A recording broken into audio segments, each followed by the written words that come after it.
안녕하세요. 오늘도 손녀가 상상의 문을 조심스레 열어봅니다. 오늘은 이러면 어떨까? 라는 생각 하나에서 시작된 이야기예요. 혹시 어릴 때 타임캡슐 만들어 본 적 있으세요? 동그란 통 안에 편지를 넣고 장난감을 넣고 그때는 뭐가 그렇게 특별했는지 유치한 낙서까지 한가득 담아서 나중에 내가 이걸 보면 얼마나 웃길까 하며 묻었던 그 기억. 사실 저는 어릴 때 진짜로 타임캡슐을 묻었었어요. 그게 어디 있는지도 무엇을 넣었는지도 기억이 가물가물했는데 며칠 전 우연히 시골집 마당 한켠을 정리하다가 작고 낡은 통 하나가 흙 속에서 툭 튀어나온 거예요.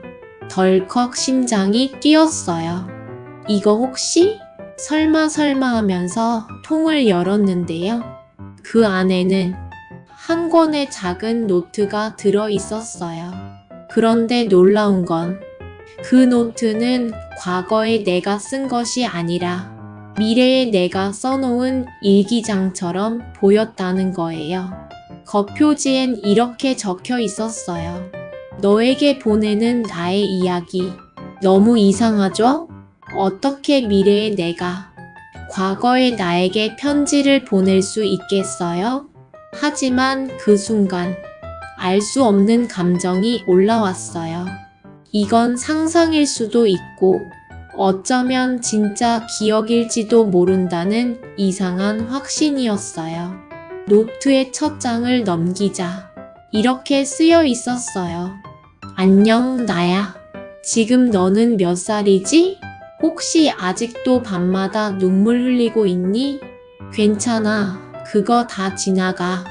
오늘 이 일기장은 너에게 가장 힘든 시기에 내가 보내는 이야기야. 네가 지금 어디쯤에서 울고 있는지 나는 너무 잘 알아. 왜냐면 나도 그때 그 자리에서 그렇게 울었거든. 그 순간 손끝이 떨렸어요. 이건 그냥 일기가 아니라 진짜 내 마음을 들여다본 누군가의 이야기 같았어요. 그게 다름 아닌 미래의 나 자신이라는 사실에 믿기지도 않고 한편으론 이상하게 위로가 됐어요. 노트는 계속해서 말을 걸어왔어요.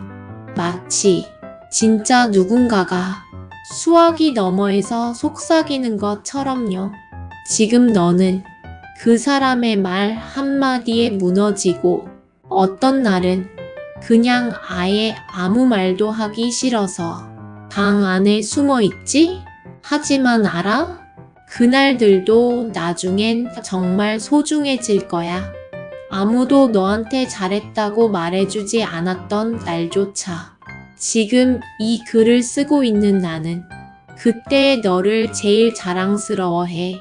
그 말을 읽고 있는데 가슴 안쪽이 따뜻해지면서 서서히 뭔가 녹아내리는 기분이었어요. 지금의 나보다 더 단단해진 미래의 내가 지금 이 순간의 나를 품어주고 있다는 느낌. 그건 어떤 위로보다 더 깊고 더 묵직했어요. 그날 밤 저는 그 일기장을 안고 잠들었어요. 그 속에서 미래의 나는 과거의 나에게 지금의 나에게 한 줄 한 줄 마음을 담아 이야기를 남기고 있었어요. 그리고 저는 그 이야기를 하나하나 따라가며 시간을 거슬러 나를 다시 마주하게 되죠. 다음날 아침, 저는 일어나자마자 일기장 속 다음 장을 펼쳤어요. 왠지 그 안에 어젯밤 내가 찾지 못한 나에 대한 해답이 있을 것 같았거든요. 다음 장은 이렇게 시작됐어요. 요즘 너 스스로가 너무 하찮고 별로인 사람처럼 느껴지지? 무엇을 해도 부족한 것 같고 남들은 다 잘 사는 것 같은데 나만 여기서 멈춰 있는 기분. 맞지? 눈을 의심했어요. 어떻게? 내가 지금 생각하고 있는 걸 이렇게 정확히 써놓을 수 있을까? 그건 마치 미래의 내가 지금 이 순간의 내 마음을 실시간으로 보고 있다는 기분이었어요. 노트는 계속 말을 걸었어요. 사실 나도 너처럼 그런 생각 정말 많이 했었어. 근데 있잖아. 지금 생각해보면 그 시간들이 없었으면 지금의 나는 절대 없었을 거야. 그날들 덕분에 나는 조금씩 강해졌고 상처받았던 만큼 나를 더 따뜻하게 안아주는 법을 배웠어. 미래의 너는 더욱 강인한 사람이 될 거야. 지금 이 편지를 받은 후로 내가 많이 강해졌거든. 그 문장을 몇 번이나 다시 읽었는지 몰라요. 울고 싶지도 않은데 눈물이 그냥 뚝뚝 떨어졌어요. 그건 누군가의 위로가 아니라 내 안에서 온 용서였고 내가 나에게 주는 포옹 같았어요. 그 다음 페이지에는 조금 더 구체적인 내용이 적혀 있었어요. 혹시 지금 SNS 속 타인과 비교하면서 괜히 위축되고 있지는 않아? 남들보다 느리다는 이유로 자꾸 초조해지고 스스로를 다그치고 있지는 않니? 그런 너를 위해 오늘 이 말을 꼭 해주고 싶어. 느린 사람은 멈춘 사람보다 훨씬 멀리 간다. 조급하지 않아도 괜찮아. 남들이 만든 속도로 살지 마. 너만의 시간표는 세상 그 누구의 시간표보다도 진짜 너를 위한 것이니까. 이 문장을 보고 나서야 저는 처음으로 제 삶을 내 시간표라고 부를 수 있었어요. 그동안 얼마나 남과 비교하며 나를 몰아붙였는지 그제서야 깨달았어요. 그리고 그 다음 장을 열었을 때 그 안에는 작고 낡은 종이 사진 한 장이 끼워져 있었어요. 그 사진은 미래의 나였어요. 조금은 주름이 생긴 얼굴, 하지만 웃고 있는 모습, 그리고 사진 뒷면에는 이렇게 적혀 있었어요. 이 사람은 네가 그렇게 미워하던 너의 미래야. 근데 봐봐. 그래도 이렇게 살아남아서 이렇게 웃고 있어. 그 순간 모든 감정이 한꺼번에 밀려왔어요. 아직 도달하지 못한 미래의 나로부터 지금의 내가 이렇게 따뜻하게 포옹을 받고 있다는 사실이 믿기지도 않으면서도 마음속 깊이 스며들었어요. 그리고 마지막 장에는 한 줄만 적혀 있었어요. 넌 너답게 아주 잘하고 있어. 그 한 줄이 제 마음을 완전히 무너뜨렸어요. 잘하고 있다고 누가 말해준 적 없던 그 시기에 가장 필요했던 그 말이 미래의 나에게서 조용히 하지만 단단하게 도착했어요.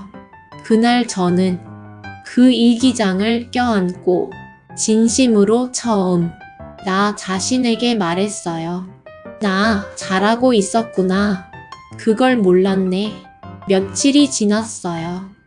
그 노트를 처음 꺼내 읽었던 날 이후로 저는 매일 밤 조용히 일기장을 꺼내 들었어요.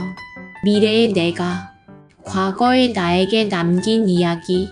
그건 단순한 상상 같지만 이상하게도 정말 내 안 어딘가에서 온 진짜 말처럼 느껴졌어요.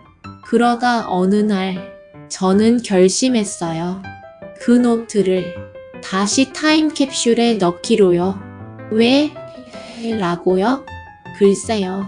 뭔가 그 위로는 지금의 나만 알기 아까운 이야기 같았거든요.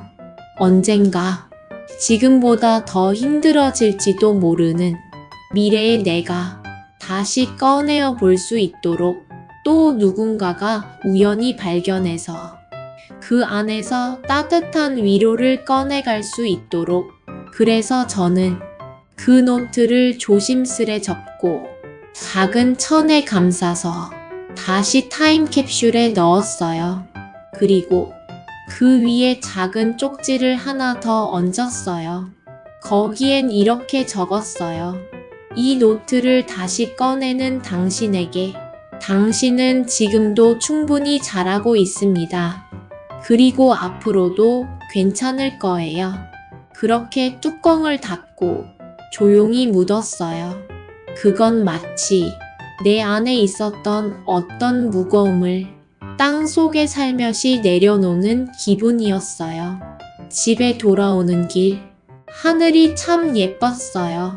햇살은 부드럽게 등을 밀어줬고 바람은 조용히 속삭였어요. 괜찮아. 지금 너 충분히 잘하고 있어. 그건 분명 일기장 속 마지막 문장과 똑같았어요. 그날 밤, 저는 오랜만에 나 자신을 위해 편지를 써봤어요. 처음으로 스스로에게 수고했다고 말하면서요. 누군가가 아닌 내가 나를 믿기로 한 밤, 그게 그렇게 따뜻하고 그렇게 조용할 수 있다는 걸 처음 알았어요. 여러분, 혹시 지금 이 순간 자꾸만 흔들리고 스스로가 미워질 때가 있다면 꼭 기억해 주세요. 당신은 이미 잘하고 있고 앞으로도 괜찮을 거예요. 그리고 어쩌면 당신도 언젠가 지금의 자신에게 다시 말하게 될 거예요. 그때의 너 정말 잘 버텨줘서 고마워. 오늘도 손녀가 그 상상을 꺼내 한 편의 이야기로 담아보았습니다. 그리고 이 이야기가 누군가의 오늘을 살짝 더 따뜻하게 만들어줄 수 있기를 바랍니다. 우리 조금씩 나아가기로 해요. 서두르지 말고 지금 이대로 충분히 괜찮으니까요. 여러분들도 힐링이 되셨기를 바랍니다. 다음에도 새로운 상상으로 만나요. 좋아요, 구독은 손녀에게 큰 힘이 됩니다.